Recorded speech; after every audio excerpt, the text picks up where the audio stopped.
Berawal di sebuah rumah, terlihat seorang ayah bernama Tapio dan anaknya bernama Oskari sedang bersiap untuk melakukan perjalanan berburu.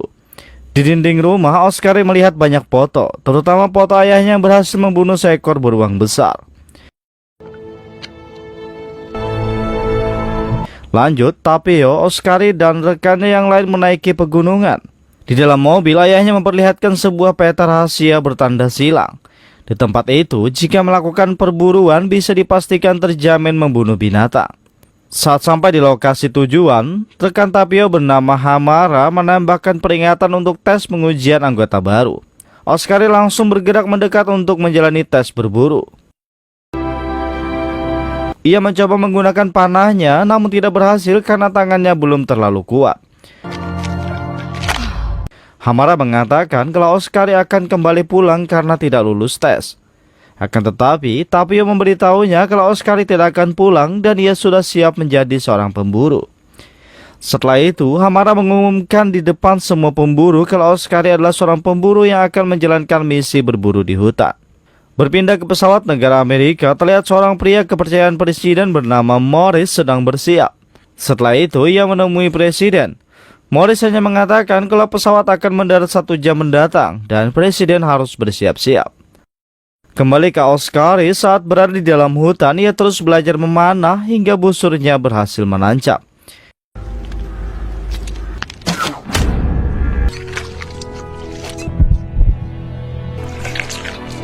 Di udara, terlihat sebuah helikopter yang ingin berburu. Namun ketua bernama Hazard menyuruh anak buahnya mendaratkan helikopter. Seorang pengarah pemburu kebingungan karena mereka tidak memiliki izin untuk melakukan perburuan di hutan itu. Tiba-tiba anak buah Hazard memperlihatkan rudal. Hazard menyuruh pengarah itu bergegas lari untuk menyelamatkan diri. You should be worrying about yourself. And so your best chance is to... Setelah pengarah itu menjauh, Hazard langsung menembaknya dengan rudal. Berpindah ke Morris, terlihat ia memasuki ruang pilot dan menanyakan tentang jarak pendaratan. Setelah pilot memberitahu, Morris keluar dan mengunci pintu tersebut. Tiba-tiba, pesawat mereka diserang hingga kehilangan tenaga. Dengan cepat, Morris memasukkan presiden ke sebuah alat bernama pod. Presiden langsung diturunkan dengan alat tersebut. Setelah itu, beberapa penjaga mulai melompat, namun parasut mereka tidak terbuka. Di sini, Morris malah menembak satu penjaga yang belum melompat. Ternyata, Morris telah berkhianat. Ia juga mematikan keamanan pesawat hingga bisa diserang. Berpindah ke Oskari, saat di dalam hutan ia merasakan hal yang tidak beres. Ketika melihat ke atas, Oskari langsung berlari karena sebuah pesawat melewatinya sangat dekat.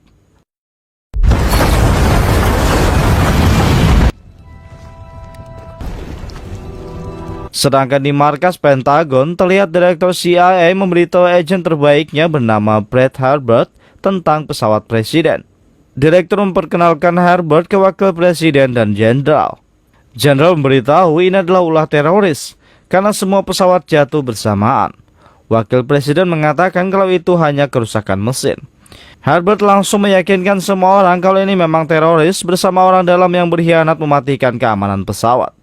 Herbert mengatakan satu-satunya cara untuk membuktikan semuanya adalah membunuh pemburu dan menemukan presiden. Berpindah ke Morris, saat mendarat dengan parasut, ia berhasil selamat. Morris memanggil rekan lainnya melalui radio untuk mengetahui mereka selamat atau tidak. Setelah tidak ada jawaban, Morris langsung membuang radio tersebut. Angel is down. Di sisi lain, Oskari melihat pot presiden dan mendekatinya dengan perlahan. Saat Oskari mendekat, presiden menulis kode di kaca pot. Melihat itu, Oskari langsung memasukkan kode dan berhasil membuka pintu. Saat presiden keluar, Oskari langsung bersembunyi. Ia memberikan alat suara alternatif terbuat dari kaleng agar bisa berbicara dengan presiden. Oskari mengira kalau presiden adalah alien. Presiden menyuruhnya keluar dan memperlihatkan kartu namanya sebagai presiden. Are you hurt? No. You have a phone? Well, where'd you come from? Berpindah ke markas, jenderal memberitahu kalau lokasi pot presiden sudah ditemukan. Ia segera memerintahkan helikopter untuk mendatangi lokasi. Namun ternyata yang ditemukan hanya pelacak yang terpisah dari pot yang dinaiki presiden. Dengan kesal, wakil presiden memarahi jenderal. Ia menegaskan jenderal untuk secepatnya menyelesaikan masalah ini. Herbert memberitahu kalau masalah ini akan sulit diatasi karena mereka tidak mengetahui operasi apa yang sedang dilakukan. Kembali ke Morris, Hajar bersama anak buahnya muncul. Mereka bersiap untuk membuka pot. To capture him, to take him alive. Shazin.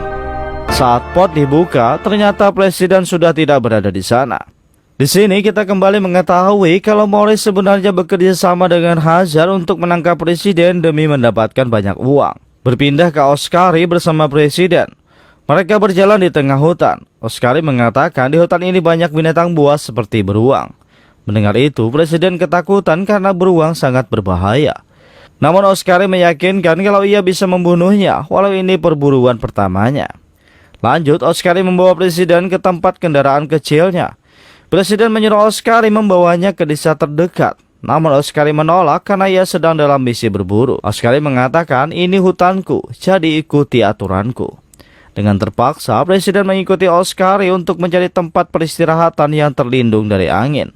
Berpindah ke Morris, ia menemukan jejak Oscari di tengah hutan. Saat dua anak buah Hajar menodongkan senjata, Morris langsung menembak mereka. Dengan tegas, Morris mengatakan untuk tetap pada rencana, jika tidak kesepakatannya batal. Mereka masih mempunyai waktu hingga esok pagi sebelum Amerika mengetahui lokasi presiden. Di markas, Herbert mencari celah dengan menghubungi beberapa pemburu dan mengaktifkan satelit agar bisa mengawasi. Sedangkan Oscari dan presiden sampai di atas bukit yang terlindung angin. Di sana mereka bercerita soal kekuasaan hingga presiden menceritakan betapa malunya saat berpidato di depan rakyat hingga terkencing. Namun presiden tetap terlihat tangguh hingga orang-orang tidak mengetahui apa yang terjadi saat itu. Esok harinya presiden terbangun karena mendengar suara yang dibuat Oscari. Happy birthday, by the way. Looks just like yours. Lanjut, Oscari menelusuri tempat itu hingga ia menemukan sebuah kotak pendingin yang berisi kepala rusa. Saat membaca suratnya, ternyata itu adalah hadiah dari ayahnya, agar Oscari membawa kepala tersebut dan ia bisa dijuluki sebagai pemburu. Sedangkan presiden menemukan beberapa pengawal yang tewas tanpa menggunakan parasut saat jatuh. Tiba-tiba presiden melihat Morris bersama Hajar. Untungnya dengan cepat presiden langsung bersembunyi di balik bebatuan. All in the chopper. Lanjut, presiden berlari menghampiri Oscari. Namun Oscari terlihat sedih sambil memberikan surat. Ia mengatakan kalau aku bukanlah seorang pemburu. Namun presiden memberikan tanda kepresidenannya bahwa Oscari yang telah menemukannya lebih dulu. Tiba-tiba Morris datang. Oscari ingin melindunginya, namun tembakan busur panahnya tidak bisa mengenai Morris. Whatever you are. You go. Saat presiden ingin menembak, senjatanya terkunci. Morris mengambil senjata itu dan menembakkannya. Saat Morris menghajar presiden, Oscari lari ke bebatuan. Di markas, mereka melihat helikopter yang mengarah ke presiden melalui satelit. Herbert memberitahu kalau yang berada di helikopter adalah Hajar, orang kaya di Teluk yang juga seorang psikopat. Kembali di atas bukit, Hajar menyuruh anak buahnya memasukkan presiden ke dalam kotak pembuku untuk dibawa. Yes. Best that the body is as fresh as... What else should one do with a hunting trophy? $10 million to the agreed bank account. What? Sedangkan Oscari berdiri di atas bebatuan dengan keyakinannya ia melompat ke kotak pembuku.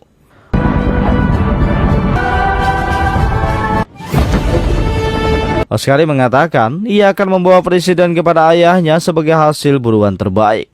Sialnya, Morris melihat Oscari.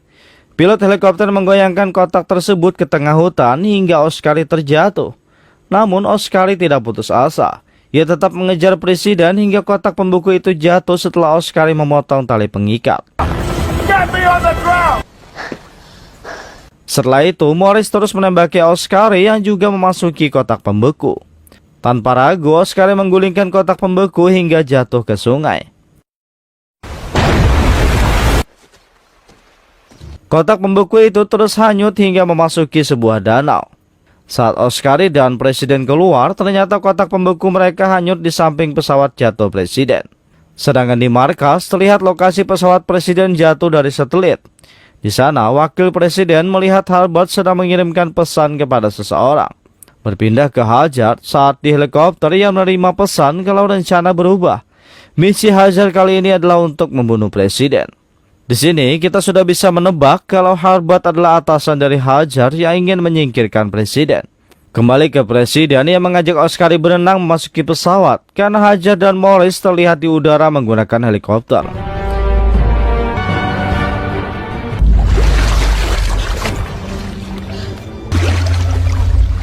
Ketika berhasil masuk, tiba-tiba terdengar tembakan yang menghancurkan atap pesawat.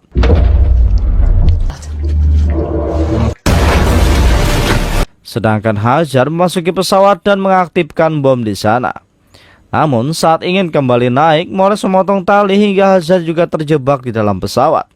Dengan kesal, Hajar memukuli presiden.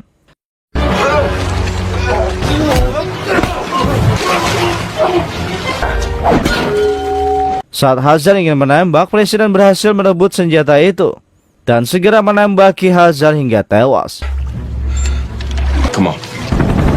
Sedangkan Morris menyuruh pilot menjauhkan helikopter dengan cepat karena bomnya akan meledak. Berpindah ke presiden dan Oscari, mereka melompat tinggi menggunakan pelontar parasut di kursi pilot. Ketika berhadapan, Oscari menembakkan busur panahnya. Namun busur panah Oscari tidak bisa melukai Morris. Tiba-tiba Morris terkena serangan jantung hingga ia terjatuh dari helikopter. Di saat bersamaan, bom itu juga meledak. Untungnya, dengan ledakan besar itu membuat parasut yang dinaiki presiden dan Oscari terbang menjauh. Tapio dan semua rekannya mendengar ledakan tersebut. Sesaat kemudian, hujan turun dari langit. Bahkan, banyak ikan juga berjatuhan dari langit. Tiba-tiba, tim Shell datang mengepung Tapio bersama semua rekan pemburunya. Berpindah ke markas, Harbert memberitahu tidak ada kemungkinan kalau presiden selamat. Harbert mengatakan kalau wakil presiden harus dilantik menjadi presiden. Kembali ke tim Shield, di sana mereka melihat dua parasut. Saat parasut itu mendarat, Oscari dan presiden muncul. Tapio langsung menghampirinya dan Oscari memperkenalkan presiden kepada ayahnya. Presiden memberitahu tim kalau hari ini ia diburu. Namun seorang anak bernama Oscari dengan berani menyelamatkannya. Today hunted thanks to this young man here. Setelah itu, pemimpin tim segera memberitahu markas kalau presiden berhasil selamat dari ledakan besar tersebut. Semua orang di markas sangat senang mendengarnya. Namun, Harbert memasuki toilet dengan muka kusutnya karena tidak berhasil membunuh presiden. Setelah itu, wakil presiden menghampirinya dan tiba-tiba Harbert langsung menjatuhkan wakil presiden hingga tewas. Harbert membuat kematian wakil presiden seperti kecelakaan saat berjalan karena licin. Kemudian banyak helikopter datang berterbangan menjemput presiden. Saat itu Hamara mengambil momen foto presiden bersama Oscari. Kini foto tersebut terpampang di dinding rumah karena Oscari dianggap sebagai pahlawan kecil yang tangguh setelah menyelamatkan presiden. Dan selanjutnya film pun berakhir.